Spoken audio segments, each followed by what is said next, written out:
สบายดีพ่อแม่พี่น้องเอามา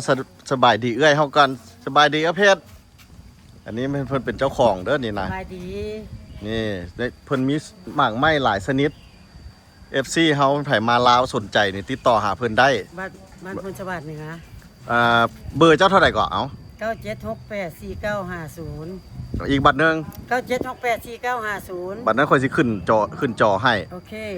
มื้อเที่ยวแล้วนี่เฮามาเอามากกันอีหยังกับมักแคน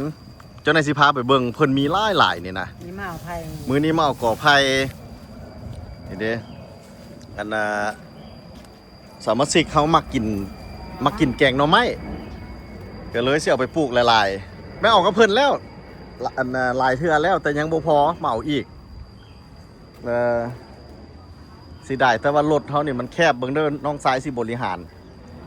โอเคแล้วเฮาสิรถเฮาสิงมไปจังซี่แล้วเอางมคอยขี่มือเอาอันนี้แม่เพชรเจ้ามีอันตัวที่มันเป็นนอให้เบิ่งบ่มีบ่อยู่ต้นหั่นน่ะไปขอไปเบิ่งครับนี่พา FC เฮาไปเบิ่งนี่เด้อมันเจ้าเบิ่งบ้านแม่เพชรนะมหัศจรรย์มาคงเจ้าเบิ่งดูบ้านแม่เพชรนี่มหัศจรรย์ต้นน้อยนั่นใส่เลยมหัศจรรย์คนอาจสิบ่ฮู้ว่าเจ้าเว้าเรื่องหยังต้นมหัศจรรย์น้ำหวานพาไปเบิ่งมึงดูล่ามาที่แม่เพชรนี่อยู่แบบมีความสุขเอาอันเจ้าเสาบักอะไรนี่เจ้ามีโครงการเสียนอย่างของเจ้านี่แม่เพชรมีโครงการที่ยังกล้าเบี้ยไม้นี่ละนี่นะเสาบักอะไรเจ้าชื่อท่องแถววะกล้าเบี้ยไม้ท่องแถวนี่ลิงไปอันนี้มันอีหยังโคตรรวยฮะโคตรรวยซื้อของเพิ่นหวะแม่โคตรรวยเบิ่งอันนั้นโคตรรวยมรกตดำซื้อโคตรรวยนี่มอนเตร่าโอ้แนวได้มวนเจ้าก็แต่งเอาเองเจ้าแต่งขึ้นมาเองติคือหมาค่อยหันแนวได้มวนมันบ่ได้เสียเงินค่อยก็แต่งใส่นางฟ้าผู้ได้หมาค่อยมันฟรีเด้ของเจ้านี่เดี๋ยวเจ้าตั้งแต่งเองหวะหรือว่ามันซื้อมันมาฮอลแลนด์ซื้อมันโคตรรวยนี่น่ะโคตรรวยมอนเตร่าอันนี้นะนี่นะเจ้าบ่ได้แต่งขึ้นเองตินี่น้ำป้าจะมีหลายเนาะโคตรรวยเต็มอยู่นี่เลยโคตรรวยแม่นเบิดโอ้คือบ่ได้กวกน้อยบ่ได้แต่งขึ้นมาเองเนาะไปคุณหมอไอ้นำก้นเจ้ามันไผนี่เพิ่นชื่อเพิ่นให้ราคาพิเศษติคันว่าซื้อไอ้รัดใจดีต้นมะแคน โอ้ต้นมะแคน FC เฮาสิบ่ฮู้ได้มะแคนก็ฮู้เนาะเบิ่งเด้อมะแคนนี่เพิ่นเอาไปเฮ็ดตำแจ่วแม่นบ่แม่นตำแจ่วแล้วก็กินนั่นกับพุ่นไปไทยตัวมันไปตัวมันตำไปมาโอ้ไอ้รัดมันสกฮู้เพิ่นเพิ่นมันโคตรรวยเบิดเบี้ยมะแคนโคตรรวยว่าซั่นซื้อค่อยละย่านเราตั้งซื้อเองของเราติบ่มันซื้อของเพิ่นมันโคตรรวยซื้อเพิ่นมรกตดำนี่ได้พ่อแม่พี่น้องอันนี้มันหมักแคนเขาต่ำใส่แจวบองซ้ำเหนือแจวซ้ำเหนือแจวหยังก็ได้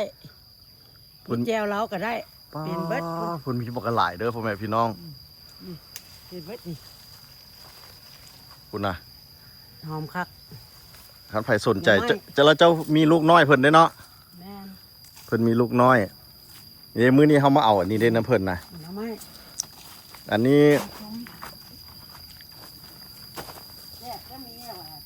อันนี้มันนั่นว่าประเภทอันนี้มันเจ้ามาเอามาจากนี่หวะหน่อไม้ขนาดอันนี้มันไม้แบบเพิ่นเนาะ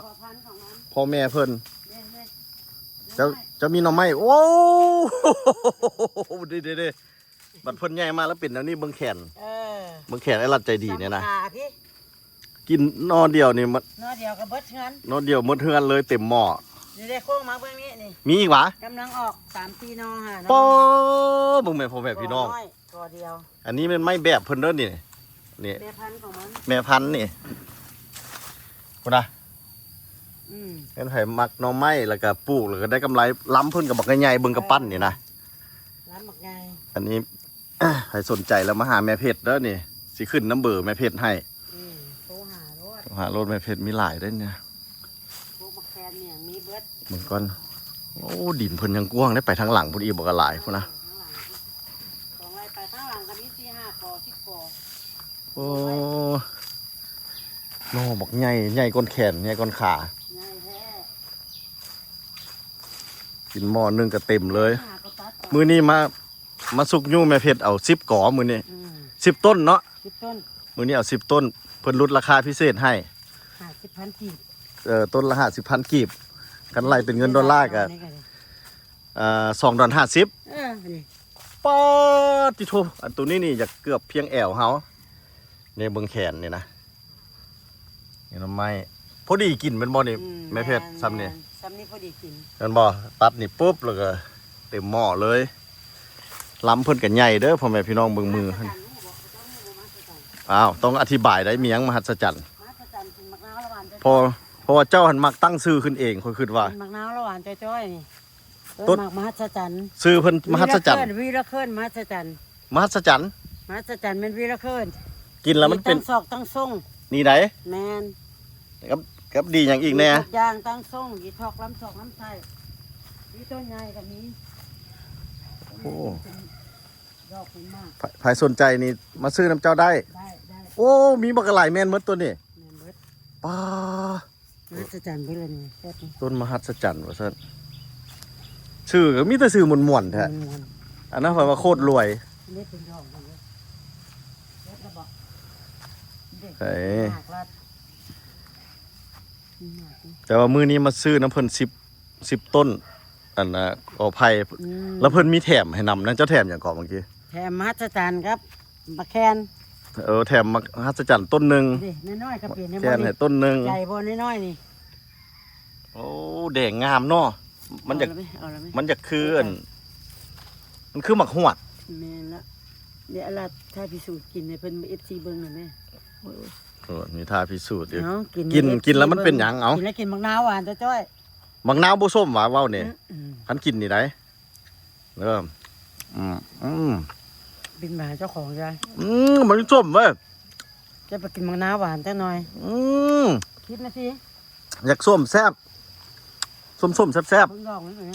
ๆตอนเพิ่นเป็นดอกส้มโอ้แซ่บเด้อล่ะ นั่นน่ะก็กระแดะมันนี่ แปลว่าเพิ่นนี่เฮ็ดปลูกอหย่างกับเป็นนะหมานน้อยๆหนึงก็ยังเป็นดอกหมากนี่ส้มๆแซ่บๆมื้อนี้เฮาก็ได้สิได้ขอบใจเพิ่นแล้วได้อันเพิ่นจัดให้นี่10อัน 10 ปลายมันนั่นไง อ๋อ 10 ปลาย 10ติ จักกินหาละ 10อันแล้วก็แถมอันนึงนี่ไซส์ทองโซใบยางอินเดีย เฮาบ่ฮู้เรื่องใบไม้นำ เนี่ยเดี๋ยวจะเบิ่ง10 อันเอาไป14 ทำไม14 โอ้ยหลายโพด หลายคนบอก เอาแต่10 10บ่ เอา10เกยบุยบอลลงแล้วหั่นน่ะ ลง2เอาลงสิแต่ว่าอยู่แบบชวมสุกแมันบ่แล้วอันเพิ่นเฮ็ดอยู่หั่นแม่นหยัง 4มะคอ พาไปเบิ่งมึงดู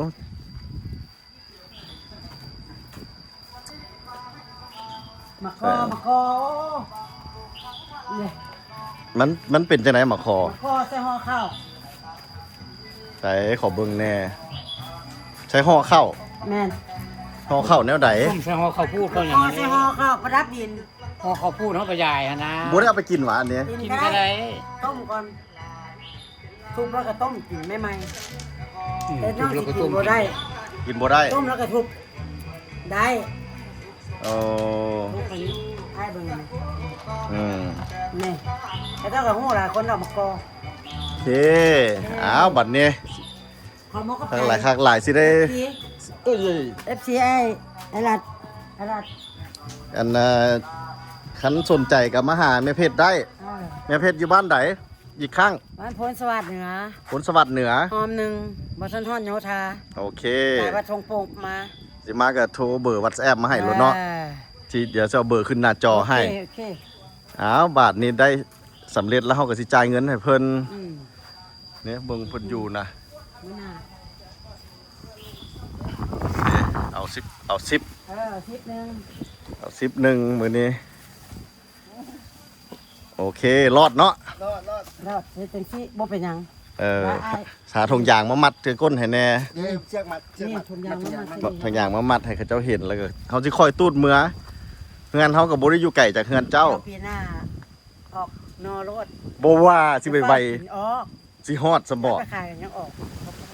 เด้อ โอเค